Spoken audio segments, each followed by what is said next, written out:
What really happens when Atom Eve finds out she's pregnant and Invincible is about to leave on a suicide mission? We open up at Greason's house. Mark is standing outside the bathroom door, completely oblivious to what's happening inside. He's casually knocking, making jokes about how she left her pants out here and that it sends the wrong signal. He thinks everything is fine. He asks if she needs anything and Eve just screams through the door, "Go away!" But when we cut to the inside of the bathroom, the reality hits us like a truck. Eve isn't just upset. She is having a complete breakdown, sitting on the floor holding a positive pregnancy test. She is carrying a half Viltrumite child and she knows the timing couldn't possibly be worse. Later that evening, Mark flies in through the window. It's time. He has to leave for the Viltrumite war, and the gravity of the situation is finally crushing him. They lay in bed and Mark starts pouring his heart out. He is apologizing for everything. He tells Eve he is sorry for dragging her into his chaotic life, saying if she was with anyone else, she wouldn't have to deal with this danger. He admits that he is terrified. This isn't just a battle, it's a war between two impossibly powerful forces, and Mark flat out says, "I don't know if I'm powerful enough to survive this." He starts to say, "If I die," but Eve physically cannot hear those words. She cuts him off. She tells him to stop talking and just hold her until he has to leave. As they lay there in the dark, a single tear rolls down Eve's face. Mark thinks she is crying because he might not come back, but we know the real reason. She's crying because if he dies out there, she has to raise his superpowered baby all alone. We cut to nearly a year later, the Viltrumite war is over, and Mark has finally made it back to Earth. He is standing in his living room and the tension is absolutely suffocating. Nolan has just returned to Debbie, and right as Nolan drops the legendary question, "Who is Paul?" Mark's eyes practically bulge out of his skull. He realizes his mom is about to end this man's whole career. Mark doesn't even want to be in the splash zone for this argument, so he literally just says, "What? Okay, I'll be back," and flies straight out the window to go find Eve. Mark flies straight to Eve's house, expecting this massive romantic movie-level reunion. He rips the curtains back with a huge smile. "War's over. I'm back. Finally, everything can go back to normal." But Eve isn't jumping into his arms. She is sitting at her computer desk in the dark and she immediately covers her face. She is crying and she tells him to stop. She begs him not to come any closer, and to the audience, this seems crazy. Why is she hiding from the man she loves? This brings us to one of the most shocking visual changes in the entire comic series. Eve turns around and she says the most heartbreaking line, "I don't want you to look at me." During the 10 months Mark was gone, Eve fell into a severe crushing depression. Believing Mark was dead caused her to completely let herself go, resulting in massive weight gain. She is completely ashamed of her body right now, but Mark proves why he is the absolute GOAT here. He doesn't hesitate. He doesn't care what she looks like. He rushes in, wraps his arms around her and tells her he loves her, holding her while she completely breaks down. They eventually move to the bed, finally catching up after almost a year apart. Eve tells him that Bulletproof has been keeping the superhero business running, and she drops a massive lore detail. She says her powers stopped acting up. Remember, her powers were malfunctioning because the Viltrumite baby was draining her energy. Mark asks why she's still living in her childhood bedroom instead of building their dream life in Africa. Eve looks completely hollow and admits that with him gone, she just didn't see the point in living that life anymore. Mark realizes how badly he messed up. He starts apologizing profusely, saying he can't believe he did this to her. He says the words 10 months out loud and tries to justify it. He explains that out in space, it was easy to lose track of time, but then he drops the ultimate bombshell. "I spent a lot of that time in a coma, so for me it went fast." Eve just stares at him, tears streaming down her face. She spent the last 10 months drowning in grief, thinking the father of her child was dead. And the final panel is just pure raw shock as her brain finally processes his words. "You were in a coma?" Before Mark and Eve can even process their trauma, the real world comes knocking. We cut to Eve hanging out at William and Rick's place. William is being incredibly salty, complaining that Mark just got back from space and hasn't even bothered to come see him. Eve actually defends Mark, explaining the whole radioactive Nolan is back situation with Debbie. But then William drops the hammer. He looks at Eve and asks, "Did you tell him?" This completely changes the context of the story. William already knows Eve has been carrying a massive dark secret about her pregnancy for months, and she confided in William while Mark was in a coma. The dread on Eve's face is devastating. She holds her head, tears forming, and just says, "William,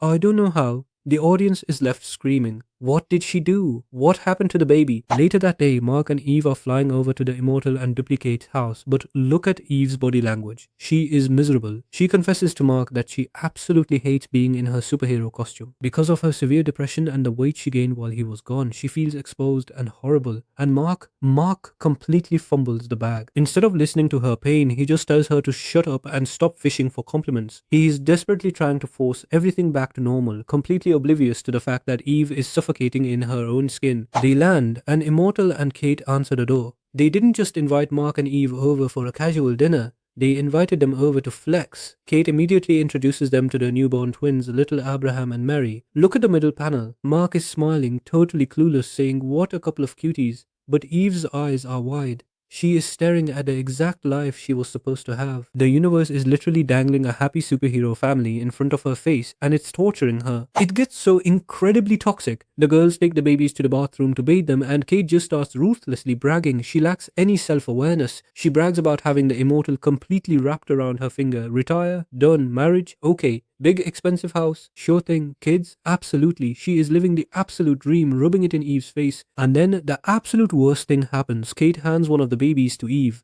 Look at the final panel. Eve is holding this child, staring at it, and you can visibly see her soul leaving her body as she thinks about her own pregnancy. This is the breaking point. Holding that baby shatters every single mental wall Eve had left.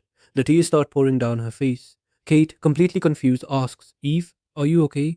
Eve just stares blankly and whispers, "No, I'm not." She physically cannot bear the weight of holding this child. She frantically shoves the baby back into Kate's arms, stuttering, "Please take him," and covers her face. She sprints straight out of the bathroom, leaving Kate absolutely stunned. Mark follows her outside into the dark driveway. Eve tries to play it off, desperately wiping her tears and lying, saying she just needed some air. But Mark pushes her, and this shows exactly how disconnected Mark is right now. He asks, "Did Kate say something?" He assumes this is just petty girl drama. He has absolutely no idea that the foundation of their entire relationship is about to crack open. And then she drops it. The mystery of the last 10 months is finally solved, and it is the heaviest bombshell in the entire Invincible comic run. She wraps her arms around herself, looks Mark dead in the eyes, crying, and says, "I had an abortion." The camera cuts to a massive close-up of Mark's face. He is completely hidden in the shadows, his eyes wide with pure, unfiltered shock. All he can whisper is, "What?" This is the exact moment the series shifts from superhero fiction to raw, brutal reality. Mark's brain completely short-circuits. "You were pregnant?" he asks. Eve explains through her sobbing that she was completely alone. She thought he was dead, she wasn't ready, and she couldn't raise a Viltrumite hybrid by herself. Mark's initial reaction is pure selfish anger. How could you? But reality quickly sets in. He realizes this is his fault. He chose the war over his family, and this is the consequence. He pulls her in, both of them absolutely weeping in the driveway, apologizing. But wait! While they are having the most tragic private moment of their lives, Kate is watching them through the window like a complete creep and tells Immortal, "I give them another week, tops." She just can't keep a man happy. Too many issues. Bro, are you kidding me? The absolute disrespect from Duplicate. After a revelation that heavy, there are literally no words left to say. It is easily one of the most powerful pages in the entire comic. The first two panels are just silhouettes of Mark and Eve standing in the driveway, clinging to each other in the dark. The universe-ending threats, the Viltrumite Empire, none of it matters right now. And then we get that massive, devastating close-up in the third panel. Look at their faces. There's no dialogue bubble, but you can feel the shared trauma. They are both just staring at each other, fully realizing the irreversible damage that the Viltrumite war did to their real human lives. The story transitions by jumping to the very next morning. Mark's mom, Debbie, is leaving Earth on a spaceship, and Mark and Eve are just standing on the porch in their pajamas. Mark casually says, "Well,